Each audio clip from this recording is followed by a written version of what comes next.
Hello दोस्तों, कैसे हो आप सभी। आज एक ऐसी मार्केट अपडेट लेकर आया हूं जो आपको हिला देगी। Former IMF chief economist Gita Gopinath ने वार्निंग दी है कि यूएस स्टॉक मार्केट एक बड़े एआई ड्रिवन बबल के एज पे है और अगर ये बात फट गई तो पूरी दुनिया के इन्वेस्टर्स का $35 ट्रिलियन तक का वेल्थ वाइप आउट हो सकता है। Yes, you heard it right, $35 trillion का लॉस। अब ये इतना बड़ा नंबर है कि समझने के लिए एग्जांपल लेते हैं। यह इतना अमाउंट है कि ये इंडिया की जीडीपी के ऑलमोस्ट 8 से 9 गुना के बराबर है। तो इस वीडियो में हम समझेंगे यह वार्निंग क्यों दी गई, एआई कंपनीज का क्या रोल है, कितना बड़ा रिस्क है और हम इंडियन इन्वेस्टर को इस सिचुएशन में क्या करना चाहिए।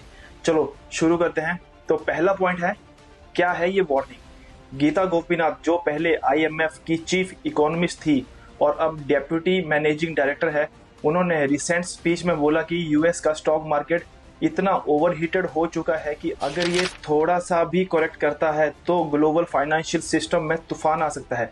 उनके एस्टिमेट के मुताबिक यूएस हाउस होल्ड्स को $20 ट्रिलियन तक का नुकसान हो सकता है। फॉरेन इन्वेस्टर्स जो यूएस स्टॉक्स में इन्वेस्ट कर रहे हैं उन्हें $15 ट्रिलियन तक का लॉस हो सकता है।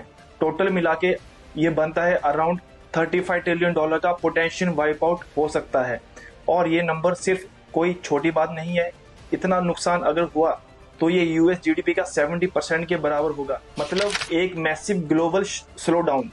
तो दूसरा पॉइंट है एआई एंड टेक कंपनीज का रोल। अब समझो कि ये बबल बना क्यों है। यूएस का मार्केट आज लगभग $60 ट्रिलियन का है और इस मार्केट का सबसे बड़ा पार्ट होल्ड करते हैं एआई और टेक कंपनीज, जिन्हें हम मैग्निफिकेंट 7 कहते हैं। और इन कंपनीज का नाम है Meta, Facebook, Google, Tesla, Microsoft, Nvidia, Apple और अमेजोन। ये 7 कंपनीज मिला के S&P 500 इंडेक्स का लगभग 44% वेट होल्ड कर रही है। मतलब अगर सिर्फ ये कंपनीज थोड़ा भी नीचे आई तो पूरे मार्केट में बहुत बड़ा इम्पैक्ट पड़ेगा। फॉर एग्जांपल एनवीडिया की एआई चिप सेल्स ही इतनी बड़ी हो गई कि वो पूरे टेक सेक्टर के अर्निंग ग्रोथ का 1/3 बना रही है। लेकिन अगर एआई डिमांड थोड़ी कम होती है या प्रोजेक्ट्स डिले हो गए तो एनवीडिया जैसी कंपनीज के प्रॉफिट पर बड़ा इम्पैक्ट पड़ेगा और मार्केट को डायरेक्ट झटका लगेगा।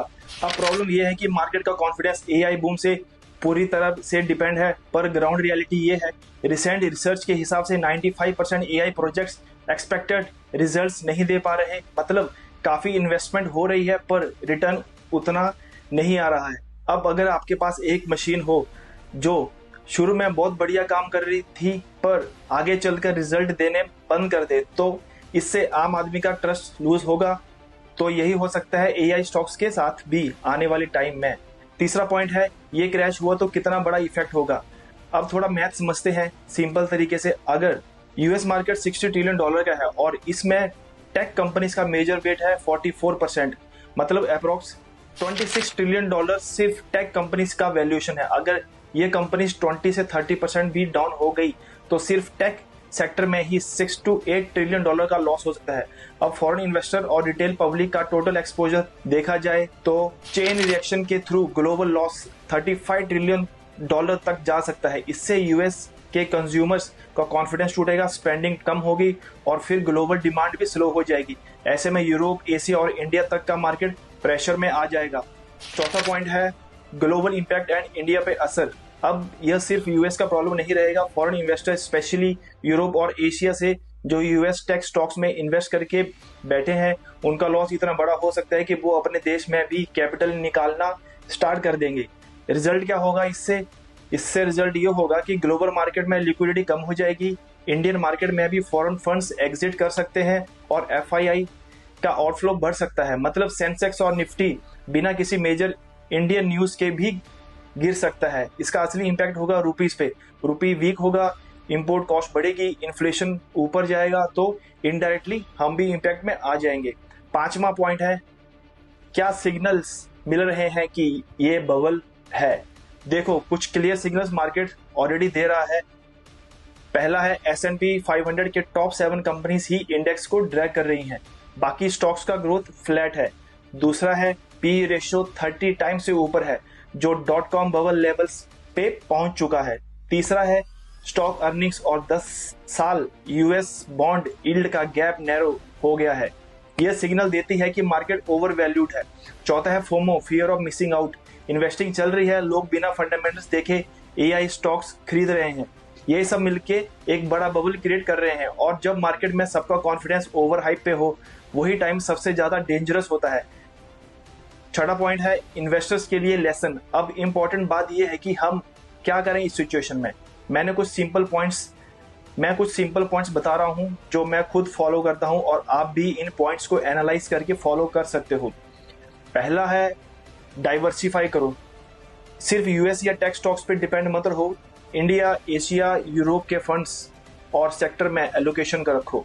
दूसरा है गोल्ड एंड सिल्वर को इग्नोर मत करो। जब मार्केट में फियर बढ़ता है तो ये एसेट्स सेफ हेवन बन जाते हैं। तीसरा है डेट और कैश होल्डिंग बनाओ। अगर मार्केट में करेक्शन आए तो बाइंग का मौका मिलेगा। नेक्स्ट है एआई के हाइप पे ओवर एक्सपोज मत हो। जितना स्टोरी है उतना रियलिटी नहीं है अभी तक। लॉन्ग टर्म माइंडसेट रखो। शॉर्ट टर्म क्रैश हो भी गया तो लॉन्ग रन में रिकवरी आती ही है। और हाँ, बोरोड मनी से इन्वेस्टमेंट मत करो। लेवरेज क्रैश में सबसे पहले मार देता है। तो दोस्तों, आज का सीन ये है कि एआई और टेक के हाइप में मार्केट एक बड़ी डेंजरस पोजीशन में है। गीता गोपीनाथ की वार्निंग इग्नोर करने वाली नहीं है। यूएस का स्टॉक मार्केट अगर करेक्ट हुआ तो $35 ट्रिलियन का ग्लोबल वेल्थ लॉस पॉसिबल है। और ये सिर्फ यूएस का क्रैश नहीं, एक ग्लोबल चेन रिएक्शन हो सकता है। हमें सिर्फ एक चीज याद रखनी है, मार्केट में सर्वाइव करने वाला हमेशा वाइज इन्वेस्टर होता है, नॉट इमोशनल ट्रेडर। बस दोस्तों, अगर ये वीडियो आपको वैल्यूएबल लगी हो तो प्लीज लाइक कर देना। ये मुझे मोटिवेशन देता है और यूट्यूब एल्गोरिथम को भी बताता है कि आपको ऐसी फाइनेंशियल डीप डाइव्स पसंद है।